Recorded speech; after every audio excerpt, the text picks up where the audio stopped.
Hello, my name is Brooke Williford. I'm going to be talking about my LabVIEW VI program for Homework 3 in electronic instrumentation. So on my screen, I have the front panel, and it has my name, ID, the button, the count, and the stop button. So the count indicator is going to show what the count is currently at. The switch is used to toggle between counting up and counting down. The stop button stops the program if it's pressed. So for the block diagram, I have a while loop that allows the program to run continuously. Stop button is connected to the loop, so the program ends when it's pressed. I have shift registers to store values between loop iterations. There's 3 of them. So the top one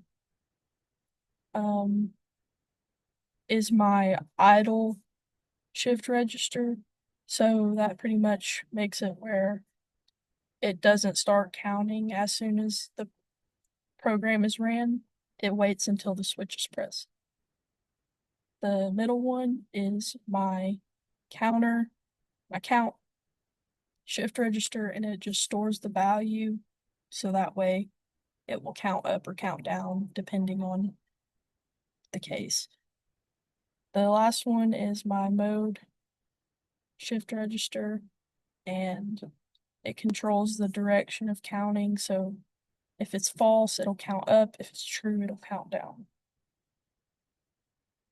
Inside my while loop, I have an event structure. So the event structure waits for specific events, the timeout, and the button value change. It prevents the loop from running logic constantly. So the timeout event runs once per second, and it only runs when idle is true. Inside it, a case structure checks the mode, and if the mode is false, as seen on my screen, it increases by 5, and if it's true, it decreases by 2. And this also allows it, or doesn't allow it to go below 0. So for the switch value change event, it runs when the button changes. In the true case, if the button is pressed, has started, the idle case becomes true. If in the false case, that's the true case. In the false case, the mode toggles between up and down.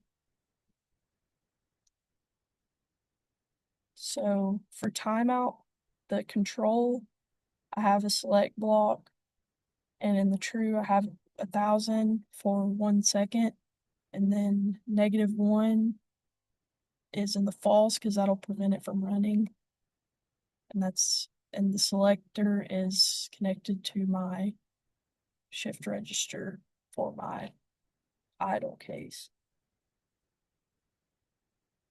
So I'm gonna go ahead and demonstrate it running. So if I click run, you can see that it's not counting up. However, if I click the button once, it'll start counting up by 5 every second. If I click it again, it'll count down by 2, and then it'll keep counting down by 2 until it gets to 0. When it's at 0, it won't go negative, it'll just stop. So yeah, thank you.